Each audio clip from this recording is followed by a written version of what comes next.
All right. The title of my talk is called Charity. And it's, in most translations, it is translated as love. But love and charity are two different things. Okay. You can love your car, love your dog.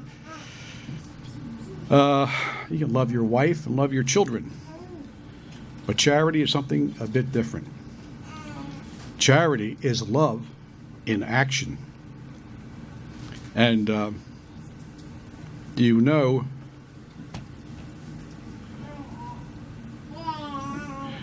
that you can define one's love for another by their actions toward them. That's why it's so important for parents to be actively loving one another. What I mean in the true sense is not the intimacy, but the actual caring one for another. How the husband treats the wife, how the wife treats the husband. And the children pick it up. Like as young as Hazel is, and little Lily, and we have a little Lily at home, very, very important. And they'll remember it. They're like sponges. Often we read the word love in our scriptures. King James translation uses charity as I define as love in action. Okay, now, right off the top, I've got a scripture to read to you, and it's 1 Corinthians chapter 13, and it's 13 verses. I'll read it. It only takes a few minutes. And it speaks about love, the importance of it. And it's the one thing, the one characteristic that never goes away. It lasts forever. Though I speak with the tongues of men and of angels and have not charity, remember now, bear in mind, this charity isn't just love, it's love in action. Okay.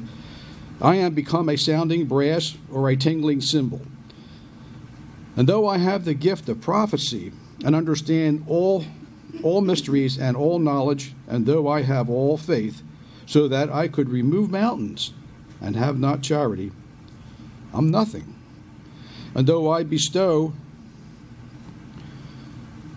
all my goods to feed the poor, and though I give my body to be burned, and have no charity, it profits me nothing. Charity suffers long and is kind. Charity does not envy. Charity does not vaunt or push itself to the front. It is not puffed up. It's not boastful. It does not behave itself unseemingly. Seeketh not her own. Interesting. Charity has a feminine pronoun. She. Is not easily provoked and thinks no evil. It rejoices not in iniquity, but rejoices in the truth. Beareth all things, that believes all things, that hopes all things, and endures all things. Love, charity, in action, never fails. But whether there be prophecies, they shall fail. Whether there be tongues, they will cease. Whether there be knowledge, it shall vanish away. For we know in part, and we have to remember that, brethren, we understand only a little bit. Just a little bit. We can't handle any more than that. And it shall vanish. Let me see. Whether there be tongues, they shall cease. Whether there be knowledge, it shall vanish. For we know in part, and we prophesy in part. But when that which is perfect is come, then that which is part shall be done away. There will be no reason for understanding only in part, or this dim glass that we look through. We will have the real McCoy right there. When I was a child, okay, I spake as a child. I understood, or I felt like a child.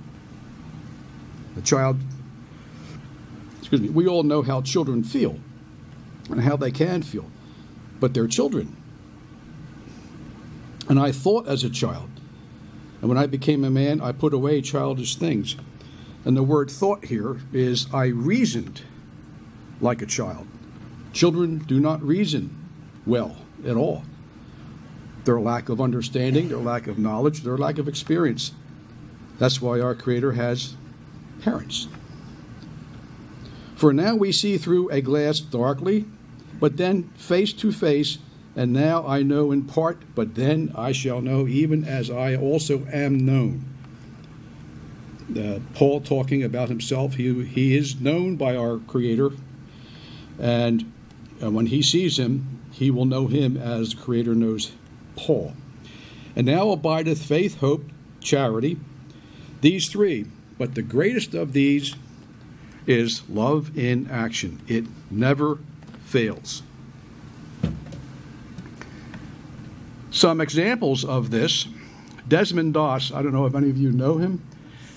He was the main character in Hacksaw Ridge. He was a Seventh-day Adventist, a conscientious objector during World War II, a corporal, a medic, credited with saving 75 soldiers, and didn't carry a weapon. And he wouldn't get started until after sunset on the Sabbath. If there was a push or an invasion to take place, he would not be part of it until after the sun went down if it took place on the Sabbath. His story is told in the movie Hacksaw Ridge. In John's first epistle, we read in chapter 4, verse 7, Beloved, let us love one another, for Elohim is of love, and everyone that loves is born of Elohim and knows Elohim. And verse 20 and 21, if a man says, I love Elohim, and hates his brother, he is a liar. For he that loves not his brother, there's no qualifications on brother, whom he has seen, how can he love Elohim, whom he cannot see? And this commandment haveth we from him, that he who loveth Elohim loveth his brother. That's our calling card. You'll know them by their love one for another, especially of the household of faith. Now, brethren, I also want to go down and read an excerpt here for you. And because what I am telling you is not new at all. You've heard it many times. In 2 Peter chapter 1, verses 1 through 13, according as his divine power hath given us all things that pertain unto life and godliness, through the knowledge of him that hath called us to glory and virtue, not just moral virtue, but also spiritual valor, spiritual strength, whereby are given unto us exceedingly great and precious promises, that by these ye might be partakers of the divine nature, having escaped the divine nature of him that gave it, having escaped the corruption that is in the world through lust. And the lust of the heart is very, very strong. We have to, as our Creator said to Cain, it lies at the door, its desires for you, you should rule over it. And besides this, giving all diligence, add to your faith virtue. Now, he's talking about the wonderful things and the perfect things given to us, exceedingly great and precious things. Okay?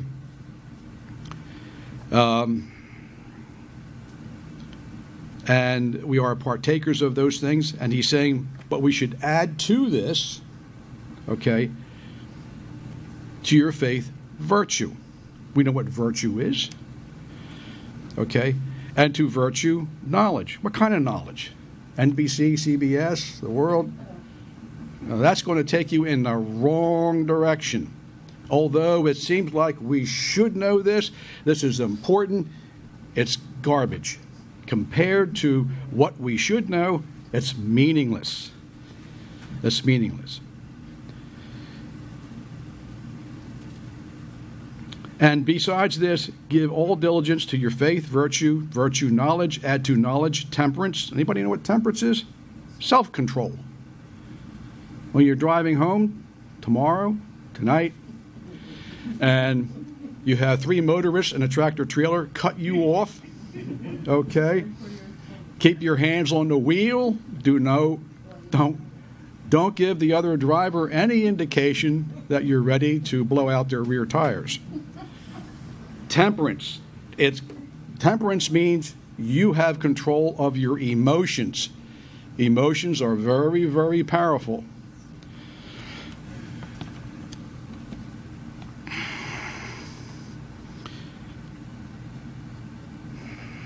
And to temperance, patience, perseverance. Anybody know what patience means? It's similar to self-control. Anybody know what any other part of Scripture that's a very important aspect of patience? Isaiah 40. Yeah. To teach them to your children. Your children are in the back seat of your car, and some guy cuts you off, and the colorful language that may be emitted from the front of our face. It's the way we are. It's the way we are. But keeping that underfoot is very important. It may not be successful the first 3 or 4 times, but if you stick with it, if you resist that, you will get better and better at it. It's like a muscle. Although it's not a muscle, but you exercise the muscles, they get stronger. And to your faith, virtue knowledge, to knowledge temperance, which is self-control, and to temperance, patience, we know what patience is, and to patience, godliness, and to godliness, brotherly kindness, and to brotherly kindness, charity, love in action. Do we know what brotherly kindness is? Do we know what godliness is? Being like the Messiah? Godliness? For if these things are in you and abound, they make you that ye shall neither be barren or unfruitful in the knowledge of our Master Yeshua. There's where the godliness is. It's in him. But he that lacks these things is blind and cannot see afar off. We're trying to see and understand what's happening in our nation, and where's it going? Some of these things we're witnessing in real time, we've never witnessed in this nation before. And we want to know what's happening, what's going on. If you stay close to our Creator, he'll direct you. He will show you. We speculate a lot, but when a time comes, he will not leave his people in the dark. For if these things be in you and abound, they make you that ye shall be neither barren nor unfruitful in the knowledge of our Master Yeshua. But he that lacks these things is blind and cannot see afar off and has forgotten. Don't forget, brethren, that he was purged, we were purged from our old sins. Wherefore, the rather, brethren, give diligence to make your calling election sure. For if you do these things, ye shall never fall. And for so an entrance shall be made unto you into the everlasting kingdom of our Master Yeshua. Now, this is what I wanted to get to, although the previous part was very important. But I know everyone here has heard this over and over and over again. You know why? It's like teaching your children. Teach them over and over. You got to remind them always. Not that we are mentally undeveloped. It's just that the world closes in with a lot of pressure constantly. It's in everything. I know Popular Mechanics. Maybe some of you folks may remember that, Popular Science. I would page through that, and there was a gal, scantily dressed, very shapely, very good-looking girl. And this is in Popular Mechanics. She was selling pipe wrenches, okay, for who was the name of the company that, it was a very popular company. And she's standing there with, looks like she was standing there in her underwear, and she's holding this 24-inch pipe wrench. And I'm thinking to myself, what does that have to do? What does she have to do with pipe wrenches? Why the woman? It's to gain. Most of the buyers of that magazine would have been men, and they target the men using this sort of I call it antics. Well, anyway, but we have to be careful because you can stop and look at that and say, oh wow, that looks pretty nice, or the old Sears catalogs. You go through some of them. But at any rate, this is part of, and that was years ago, and this is part of the constant pressure from the outside to get your attention, to steal your attention away from that which is right. And the adversary is the author of it. So the writer of this article, Peter, goes on to say, wherefore I will not be negligent to put you always in remembrance. He understood of these things, though you know them, and be established and that they be established in the present truth. Peter and Paul understood human nature. They had the spirit of our Creator. They knew. So they constantly reminded their brethren, brothers and sisters of like precious faith. This is foundational. It's fundamental. We could know what's coming. We could have it down to a science. We could understand all the prophecy and have it figured out, charted out, down to the last second. If we don't have this down, we don't have anything.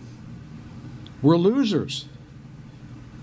Loving one another, love in action. Love in action is what this is talking about. Not the bumper sticker that says, I love my what kind of a dog can I, we used to raise Bassets. They are the goofiest looking dog, but they're very lovable. I love my Toyota. I love my car. I don't know. But love in action. Very important. It defines, brethren, who we are. All right, I got to get back up to here.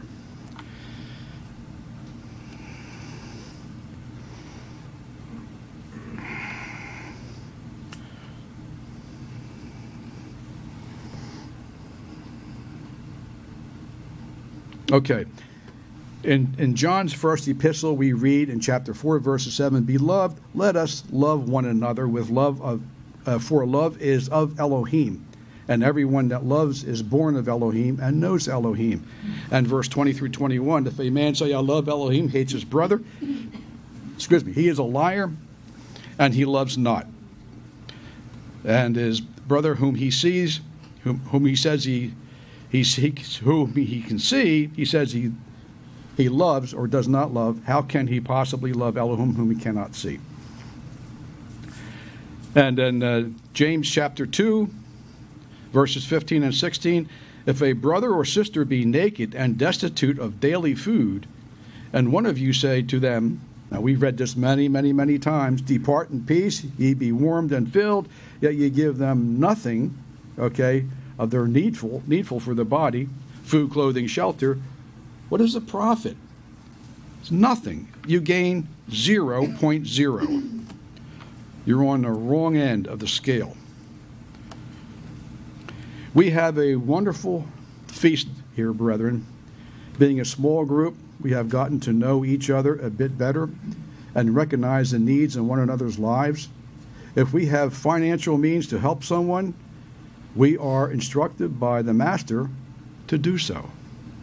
Galatians 5, verses 1 and 2. Brethren, if a man be overtaken in a fault, whatever the fault may be, you want to be careful about the tongue wagging and the finger shaking. Someone gets themselves into trouble. If a man is overtaken in a fault, ye which are spiritual, restore such a one in the spirit of meekness, considering thyself lest thou also be tempted. So be careful in how we think. It's very important. Bear one another's burdens, and so fulfill all of the law. Now, I want to read an excerpt out of Matthew, and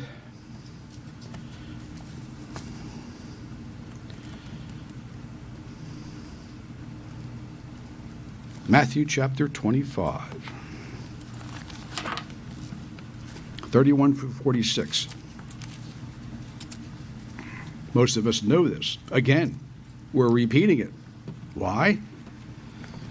Because we seem to have a tendency to forget.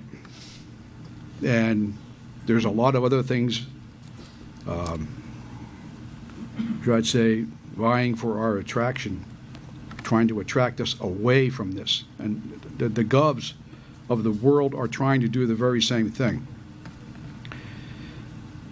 Matthew 25, starting in verse 31. When the Son of Man shall come in his glory, and all the holy angels with him, then shall he sit upon the throne, his throne of glory. And before him shall be gathered all nations, and he shall separate them one from another, as a shepherd divides his sheep from the goats. And he shall set the sheep on his right, and the goats on his left. Then shall the king say unto them on his right hand, Come, you blessed of my Father, inherit the kingdom prepared for you from the foundation of the world. Notice we're blessed by his Father.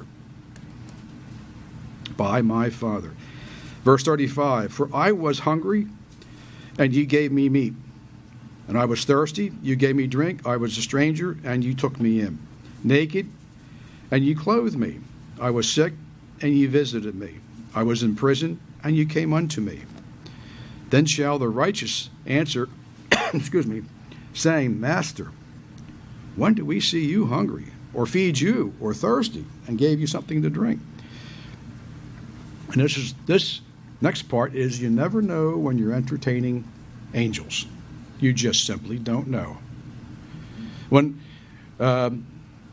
saw we a stranger and took, when you saw a stranger and took him in, naked and clothed him, or when you saw see me sick in prison, and came unto me.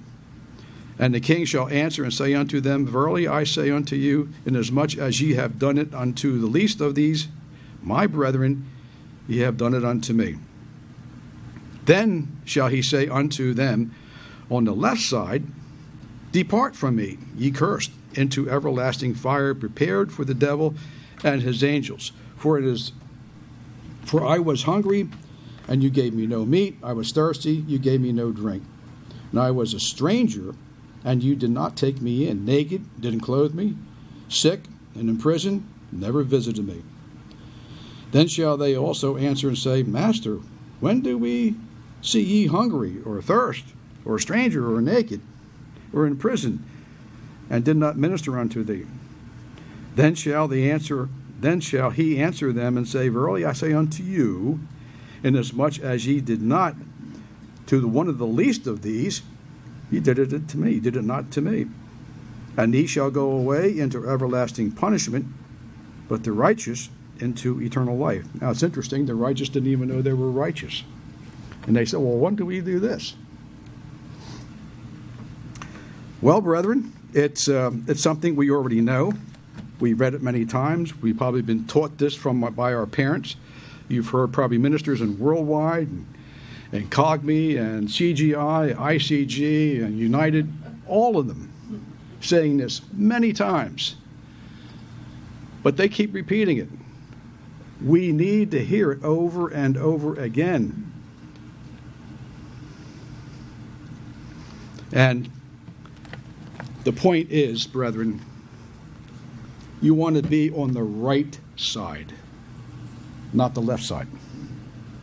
It's very important.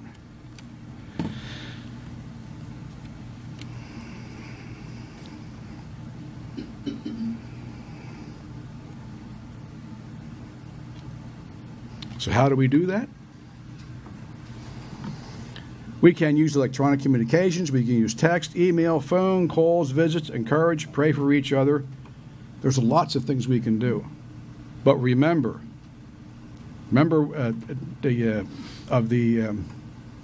what our Creator, our Redeemer did when thousands of people followed him. And he said, we can't send them home. They'll faint. They'll never make it home. They need food. They had clothing on, and they had shelter already. But they were lacking in food. So he tells his disciples, get them some food. And they, what? There's thousands here. But my point is, is the principle. He knew they were hungry. And maybe they came and followed him. Maybe it was a majority or some of them followed him because they knew sooner or later he was going to feed them. But the bread and the fish were good. But the words that came out of his mouth were 1,000 times better. But the point is, he did it. And he knew, and he said, they don't follow me for nothing. They know they're going to get food. He knew what was in their hearts. But still, he did it. And for what reason? For us. All of this is written for us. Hebrews chapter 10, verses 24 and 25. And let us consider one another to provoke each other unto love, charity, and good works, not forsaking the assembling of ourselves. Very, very important. Because that's how each of us are encouraged from the other one. Not forsaking the assembling of ourselves together, as the manner of some is, but exhorting or lifting up in prayer, encouragement, help, whether it be financial, whether it be some other means, exhorting one another. And so much more as you see the day approaching. What day is he talking about? The days we were talking about yesterday. It's coming. You can almost feel the ground shaking with it. It'll be here. Let us not be as the world as described in Matthew 24, because of iniquity shall abound, the love of many will wax cold. Thank you.